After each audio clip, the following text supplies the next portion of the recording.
ایک مخلص دوست کے اندر اتنی محبت چھپی ہوتی ہے جیسے بیج کے اندر درخت ہوتا ہے۔ آج کی آیات کا ترجمہ شروع کرتے ہیں۔ پناہ مانگتی ہوں اللہ کی شیطان مردود سے۔ شروع اللہ کا نام لے کر جو بڑا مہربان نہایت رحم والا ہے۔ اور تم میں سے کوئی شخص نہیں مگر اسے اس پر گزرنا ہوگا، یہ تمہارے پروردگار پر لازم ہے، مقرر ہے۔ پھر ہم پرہیزگاروں کو نجات دیں گے اور ظالموں کو اس میں گھٹنوں کے بل پڑا ہوا چھوڑ دیں گے۔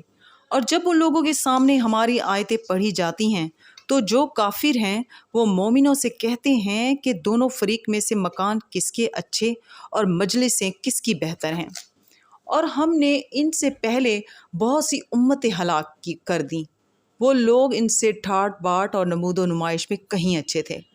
کہہ دو کہ جو شخص گمراہی میں پڑا ہوا ہے رحمان اس کو آہستہ آہستہ مہلت دیے جاتا ہے، یہاں تک کہ جب اس چیز کو دیکھ لیں گے جس کا ان سے وعدہ کیا جاتا ہے، خواہ عذاب اور خواہ قیامت، تو اس وقت جان لیں گے کہ مکان کس کا برا ہے اور لشکر کس کا کمزور ہے۔